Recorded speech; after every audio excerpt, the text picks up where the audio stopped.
Magandang araw sa inyong lahat. Ngayon, tatalakayin natin ang buhay at karera ng isang ikonikong personalidad sa radyo at telebisyon, si Ernie Baron.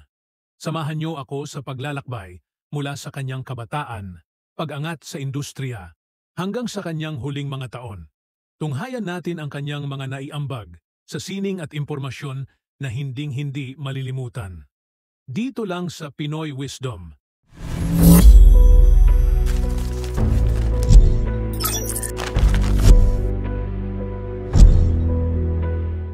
Si Ernesto Baron, mas kilala bilang Ernie Baron, ay isinilang noong Agosto 15, 1940 sa Orani, Bataan.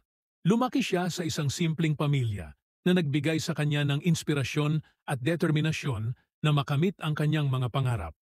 Bata pa lamang si Ernie ay mahilig na siya sa agham at teknolohiya. Bagay na nagdala sa kanya sa landas ng pagiging isang mahusay na tagapagbigay ng impormasyon. Nagtapos siya ng kursong Bachelor of Science in Geology mula sa University of the Philippines. Ang kanyang kaalaman sa agham at kalikasan ay nagbigay daan upang maging isa siya sa mga pinakarespetadong personalidad sa larangan ng broadcasting. Ang karera ni Ernie Baron sa industriya ng media ay nagsimula noong dekada 60.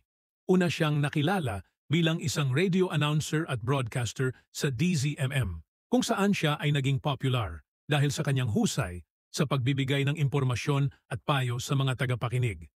Hindi nagtagal, pumasok siya sa telebisyon at naging bahagi ng ABS-CBN. Si Ernie Baron ay nakilala bilang The Walking Encyclopedia dahil sa kanyang malawak na kaalaman sa iba't ibang larangan. Naging tanyag siya sa programang Gising Balita at Alam Ba News, kung saan nagbibigay siya ng mga interesting trivia at impormasyon tungkol sa agham, kalikasan at teknolohiya. Ang pinakamalaking tagumpay ni Ernie Baron ay ang pagiging pangunahing weather forecaster ng ABS-CBN. Sa loob ng maraming taon, siya ang naging mukha ng ulat panahon sa programang TV Patrol. Ang kanyang estilo ng pagbibigay ng ulat panahon ay simple ngunit puno ng impormasyon na nagbigay sa kanya ng tiwala at pagmamahal mula sa mga manonood. Bukod sa pagbibigay ng ulat panahon, si Ernie Baron ay naging host din ng programang Knowledge Power, isang educational TV show na layuning magbigay ng kaalaman sa iba't ibang paksa. Ang programa ay nagbigay ng inspirasyon sa maraming kabataan na mag-aral at maghangad ng karunungan. Ang kanyang mga kontribusyon sa larangan ng media ay kinilala sa pamamagitan ng iba't ibang parangal at pagkilala.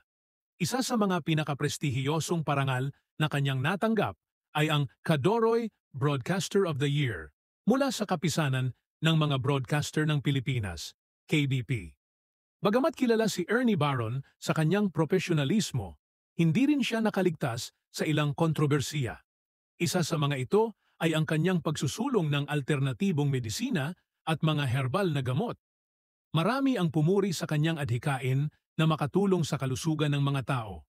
Ngunit mayroon din namang bumatikos at nagsabing ang ilan sa kanyang mga payo ay kulang sa siyentipikong basehan. Noong Enero 23, 2006, pumanaw si Ernie Baron sa edad na 65 dahil sa isang atake sa puso. Ang kanyang pagpanaw ay nagdulot ng malaking kalungkutan sa kanyang pamilya, mga kaibigan at mga tagahanga. Marami ang nagbigay pugay at nagbalik tanaw sa kanyang mga naiambag sa industriya ng media at edukasyon. Ang pamana ni Ernie Baron sa larangan ng pagbibigay ng impormasyon ay hindi malilimutan. Ang kanyang mga programa at ulat panahon ay patuloy na nagbibigay inspirasyon sa mga susunod na henerasyon ng mga broadcasters at educators. Siya ay isang tunay na alamat na nag-iwan ng malaking marka sa kasaysayan ng broadcasting sa Pilipinas. At diyan nagtatapos ang ating pagtalakay sa buhay at karera ni Ernie Baron. Isa siyang tunay na bituin sa mundo ng radyo at telebisyon, at ang kanyang mga kontribusyon ay hinding-hindi malilimutan. Maraming salamat sa inyong panonood. Huwag kalimutang mag-subscribe at i-click ang notification bell para sa mga susunod naming video. Hanggang sa muli, paalam. Dito lang sa Pinoy Wisdom.